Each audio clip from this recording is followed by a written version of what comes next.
Good morning. As she said, my name is Georgine Getty, and I have the good fortune to be director of Interfaith Hospitality Network. Oops, is it just going by itself?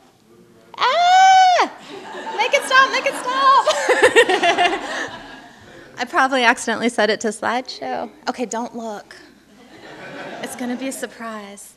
All right. In a lot of ways, IHN is a traditional emergency shelter. Food and overnight lodging, case management, and access to services are provided to homeless families. What makes IHN unique, it's still going. I'll just talk really fast. I'll keep up with it. It can happen. All right. But what makes IHN unique is that we are a network of 27 host congregations and 66 support congregations who take turns opening up their doors to make sure that homeless families have a place to lay their heads. We have congregational representation from Protestant, Catholic, Jewish, Muslim, and Unitarian faith communities. And I promise you, we're better at helping homeless families than we are at technology. Okay, these are our host congregations. We are also one of only 2 shelters in the city that keep families intact by accepting fathers as well as mothers. In 2012, IHN served 96 families composed of 367 individuals and provided 27,696 meals.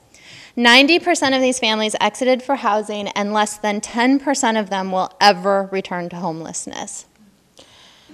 In addition to shelter, IHN also provides a child enrichment program for the kids.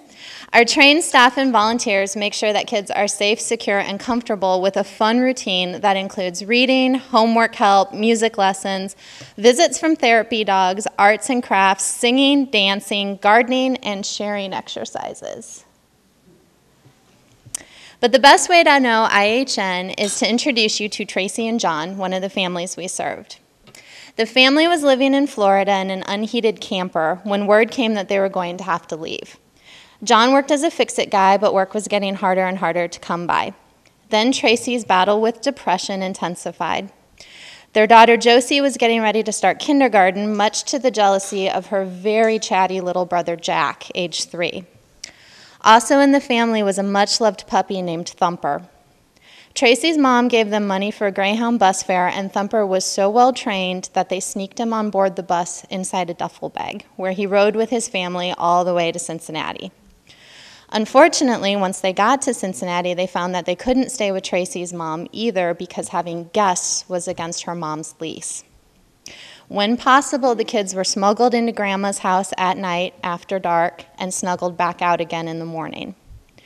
For over a month, the family lived in vacant buildings, an abandoned car, and outside because none of the other shelters would let John stay with his family. As the economy worsens, we are seeing more and more 2-parent families just like Tracy and John. In 2012, 23% of the families we served were 2-parent. And at IHN, we make sure that fathers get to say goodnight to their children and not goodbye. The family came to IHN with only the clothes on their back, thin Florida clothes and shoes with a flapping sole. After only 18 days at IHN, Tracy, John, Josie, and little Jack moved into an apartment of their own. And IHN's most intrepid intern ever even found a foster care home for Thumper so that he could be reunited with his family when they went home. So in order to help families like Tracy and John, IHN not only provides a safe space to sleep, we also help families identify a step-by-step plan for getting out of homelessness. This includes big things like making sure the kids are in school, helping families find employment and housing, and providing access to medical and dental care, and little things like helping them get a copy of their birth certificates. These professional services provide lasting results. But most important of all, IHN is a way for people in our community to put their faith into action.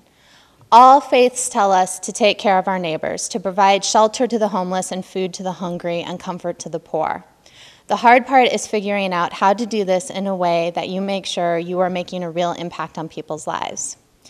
Every night of the year, IHN volunteers in every Cincinnati neighborhood reach out and fellowship with other people of faith, and they live their love through service.